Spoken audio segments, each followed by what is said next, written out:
فاسألوا أهل الذكر إن كنتم لا تعلمون۔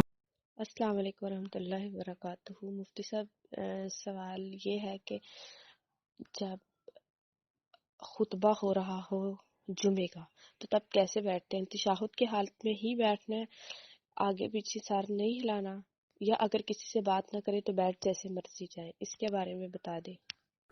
وعلیکم السلام ورحمۃ اللہ وبرکاتہ۔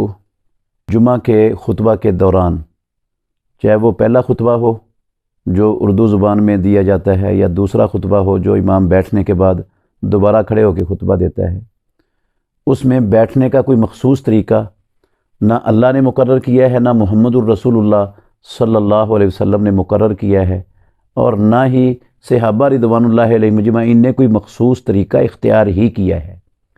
یہ جو ہمارے ہاں معروف ہے کہ وہ پہلے میں ہاتھ باندھ کر بیٹھ جائے گا تشہد کی حالت میں، پھر وہ تشہد کی حالت میں گھٹنوں پر ہاتھ رکھ کر بیٹھ جائے گا، یہ طریقہ کسی صحیح حدیث تو دور کی بات ہے، کسی ضعیف حدیث کے اندر بھی نہیں ہے۔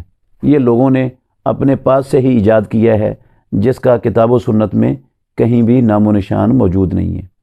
صرف اتنی بات ہے کہ جب جمعے کا خطبہ ہو رہا ہو، پہلا ہو یا دوسرا ہو، بندے کو کسی سے بات بھی نہیں کرنی چاہیے، مسجد کے اندر تنکوں سے، صف سے، قالین وغیرہ سے بھی نہیں کھیلنا چاہیے، اپنے کپڑوں سے بھی نہیں کھیلنا چاہیے، اپنی پوری توجہ امام کی طرف رکھے، ہمہ گوش ہو کر بیٹھا رہے، یہ ہے۔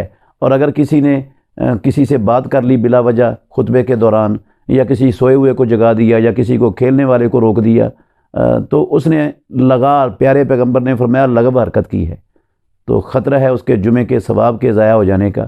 اس لیے ایسا نہیں کرے گا، وہ توجہ سے بیٹھے گا، جیسے اس کے لیے سہولت ہے بیٹھ جائے، چوکڑی مار کر بیٹھ جائے، وہ گھٹنے بچھا کر بیٹھ جائے، یا جس طرح اس کے لیے سہولت ہے بیٹھ سکتا ہے۔ کوئی مخصوص شکل نہیں ہے، البتہ بات چیت نہیں کرے گا، بولے گا نہیں اور کھیلے گا نہیں، پوری توجہ امام کے گفتگو کی طرف رکھے گا۔